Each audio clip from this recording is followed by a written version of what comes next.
All right. Good morning, Sherwood Forest. Today we're actually looking at elephant toothpaste. Is actually our activity. I apologize for the wrong lead-in, but I hope that you're having a great Thursday morning.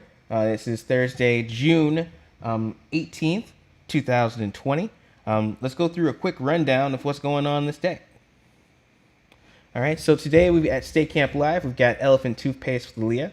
And then at 11:30, we've got Boys Cabin Meeting from 6th and ninth graders with Aliyah and Will, and for 6th grade, and Emily and James for ninth. And again, at 6 p.m., we've got Girls Cabin Meetings, 6th and ninth grade, again with Aliyah and Will and Emily and James. Tonight's reading is chapter 17 of the Never-Ending Story with Addie. Hopefully, you are able to tune in tonight at 7:30. But today with us, we've got Aliyah. Hey, Aliyah, how are you doing? Hi, Kareem. I'm doing good. How are you? I'm doing well, doing well. Aliyah, quick question. What is how long have you been with the organization?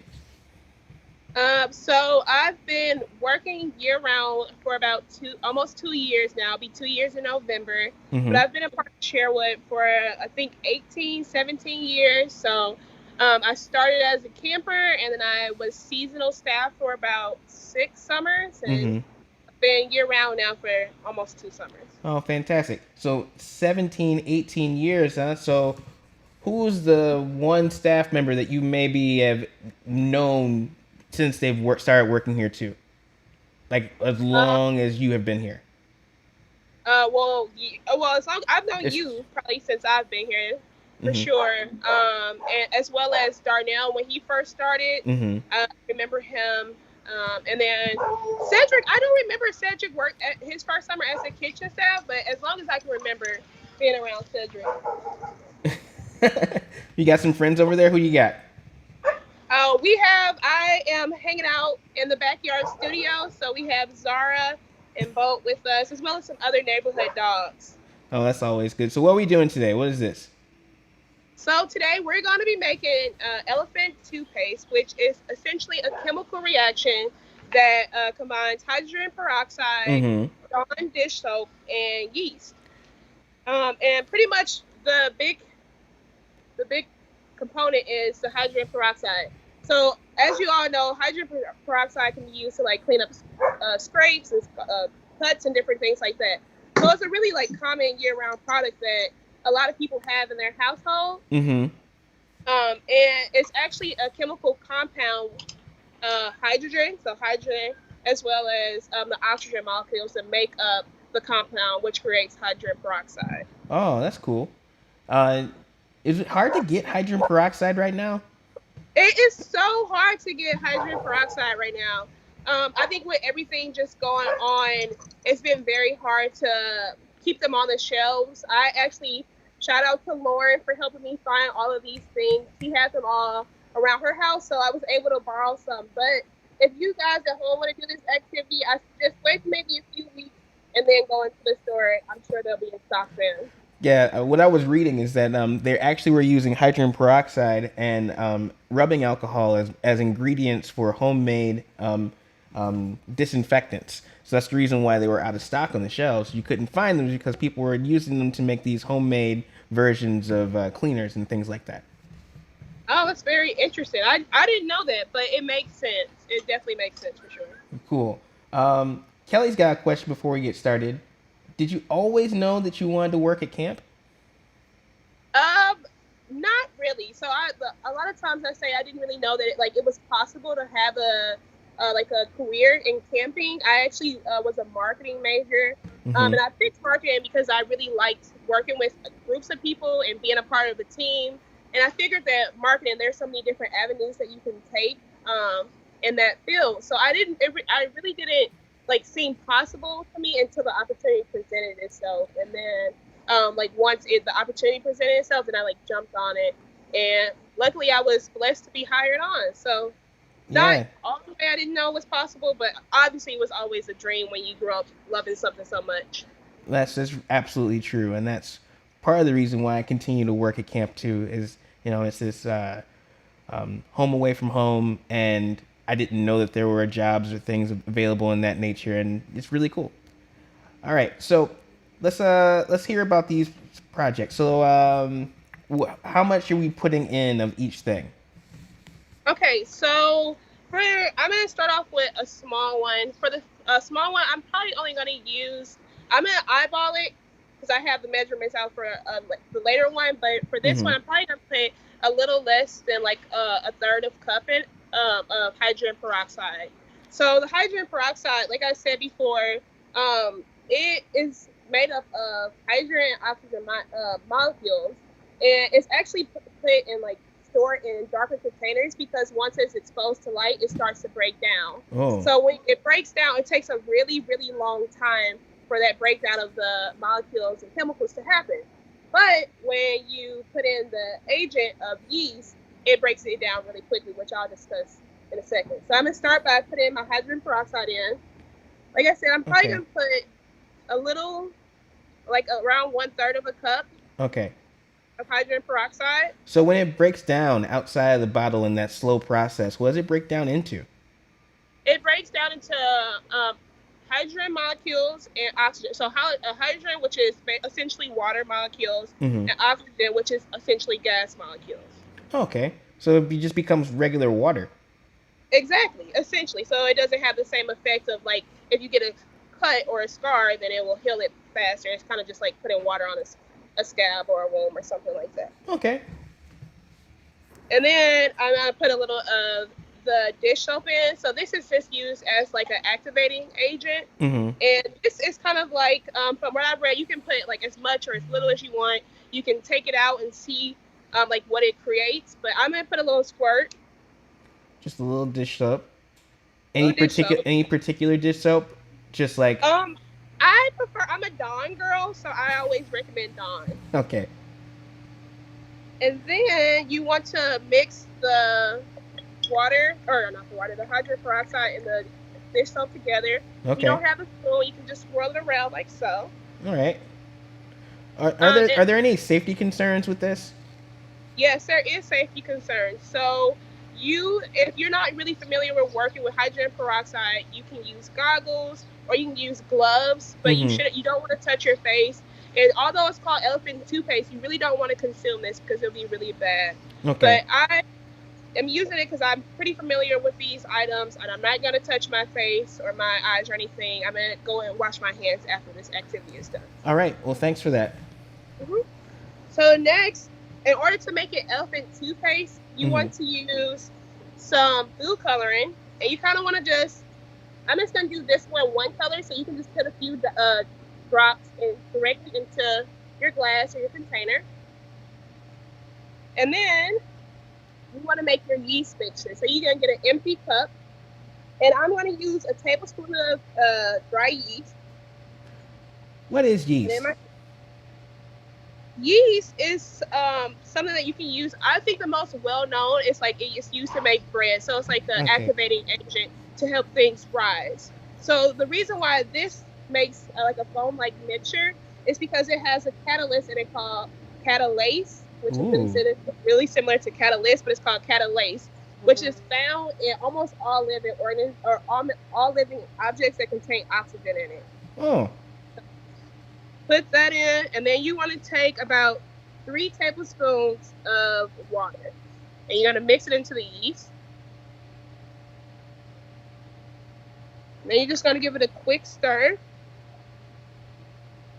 And one thing that I didn't know, Kareem, is that yeast actually smells like yeast. I don't know why I thought that it wouldn't have a smell, but it really does. It's kind of stinky. Yeah, that's something that my mom would make bread and we'd have to activate the yeast in a little bit of tablespoon of warm water and it was the stinkiest stuff. It really, yeah. So then, put that down. You should just be able to pour it in there. And you should start seeing it bubble. I don't know if it's gonna go. Oh, maybe I didn't use enough. Let's see. Oh man, maybe if we put a little bit more.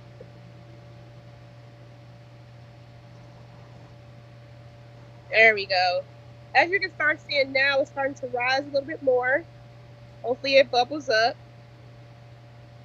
slowly but surely. So the oxygen has like the gas bubbles, which is causing it to form into a foam-like Mm-hmm. texture. But like the reason why if you don't put any yeast in it, it'll kind of dissolve. So the oxygen will dissolve into gas.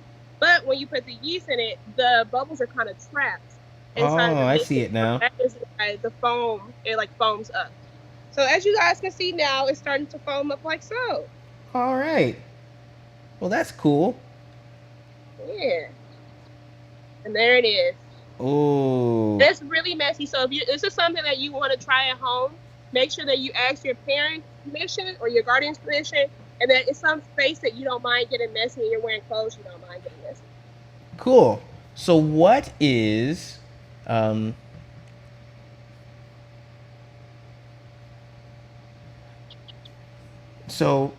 what what I'm saying here is, what if we use more? What happens when you use more? Well, Kareem, that's a good question. Let's find out. So All right. we have this big glass, and you know what? I have a cup of peroxide set out, but I'm actually gonna be bigger and bolder, and I'm gonna use the rest of it that's in the container. Ooh. So again, you want to pour your hydrogen peroxide first. I'm just Uh-huh. gonna go ahead a little bit more.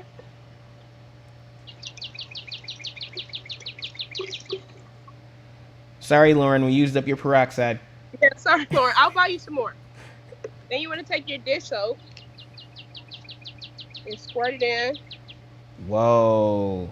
Yeah, I'm using a lot. I'm being bold. Give that a stir.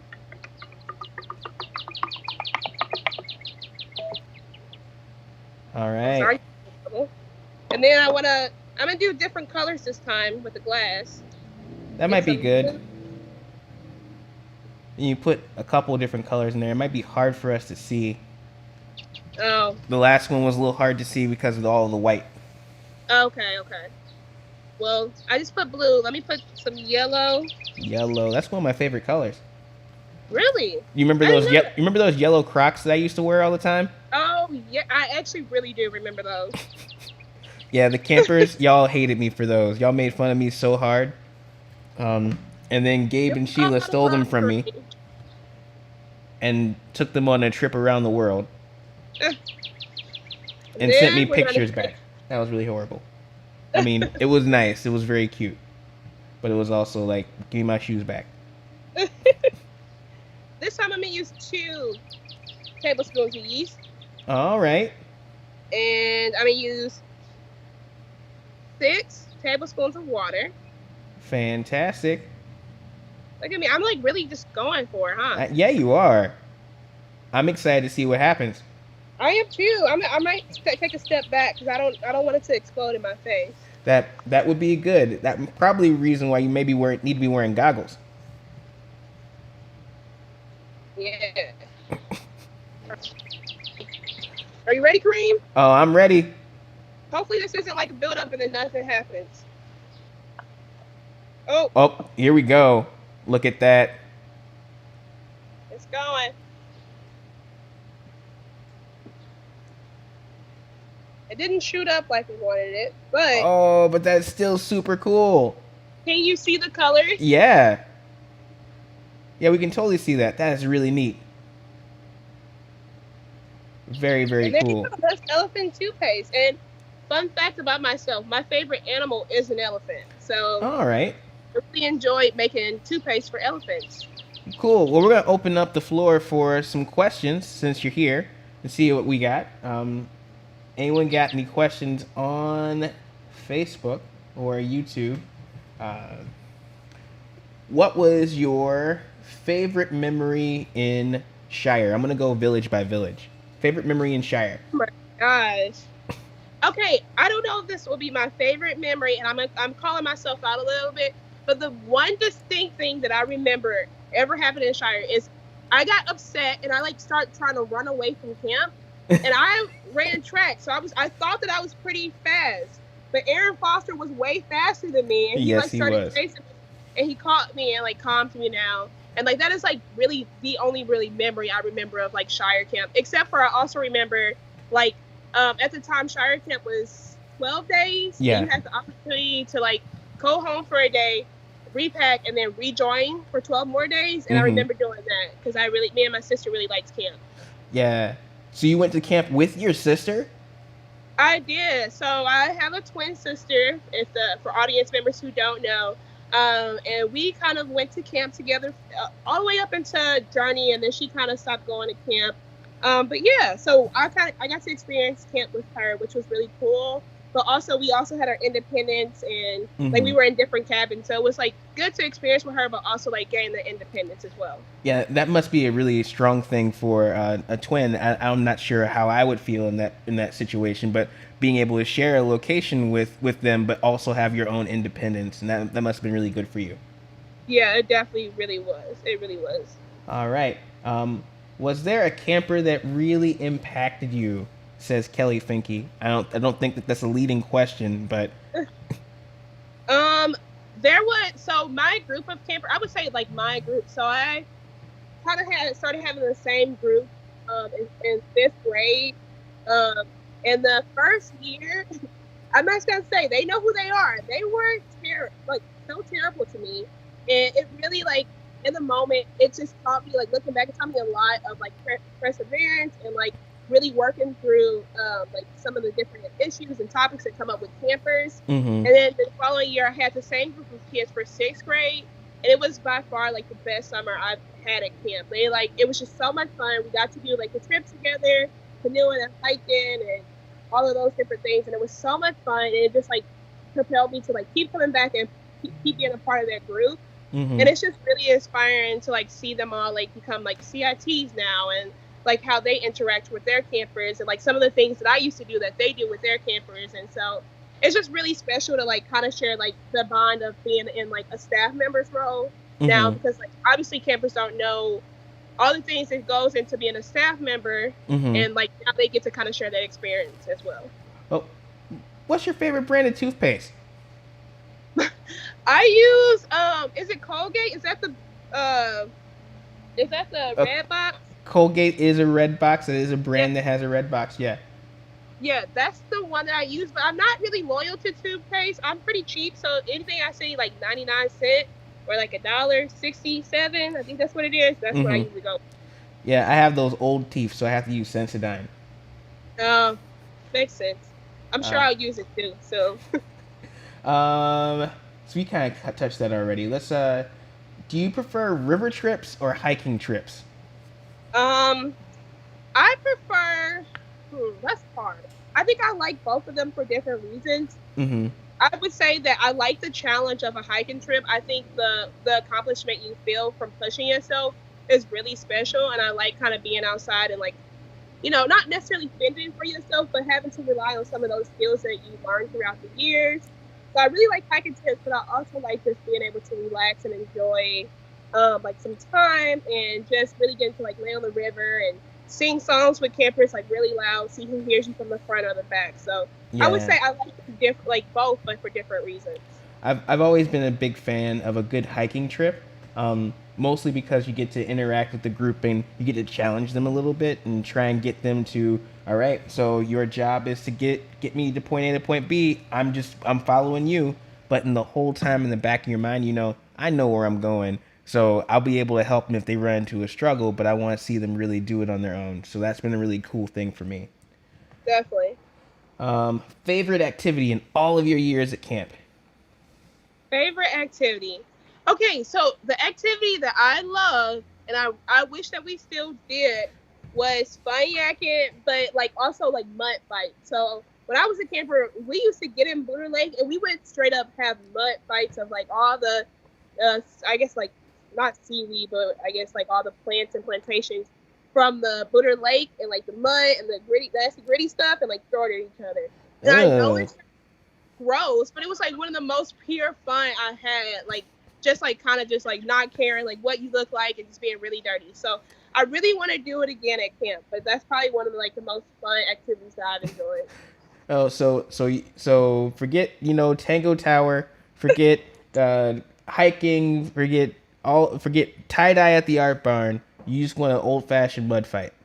Yes, yes. It's something about Booter Lakes that calls me. I feel like Moana with Booter Lake.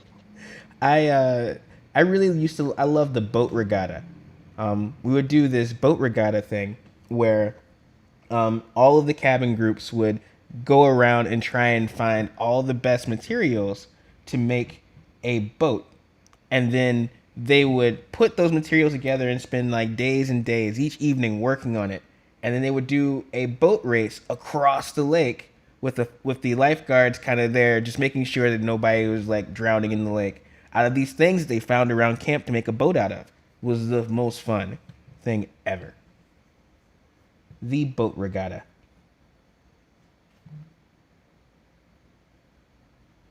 Aliyah?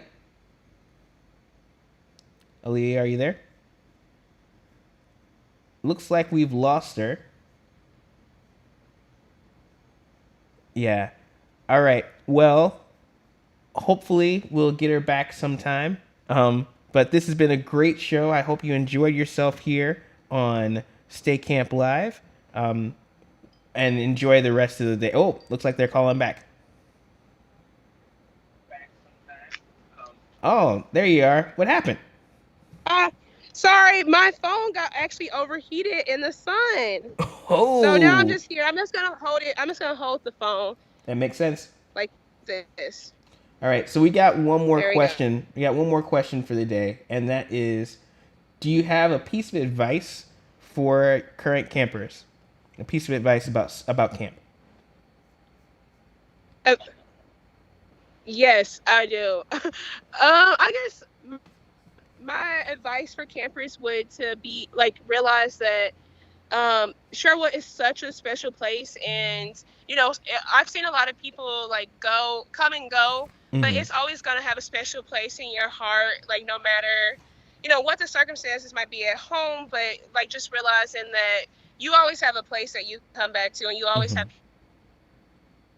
and just to reach out to those people, reach back out to us, even if you have moved on in life, and just realizing like you are always going to be welcome back in Sherwood. And I definitely, although I haven't left per se, I always feel like every time I come back, or every time I, might be feeling down or might have a disagreement with someone, I can always come back and, they will accept me and bring me back into the community. So I think my biggest advice is just realizing that you have a support system in Mm-hmm. Sherwood, and that you're always going to have a support system. So when the times are like rough, that you can always like reach back out to this community. Well, fantastic. Thanks for that, Lilia. You have a great day. Thanks, Kareem. You too. All right. Bye. Okay, folks, have a wonderful rest of your day here at State Camp, and I hope to see you soon. Take care.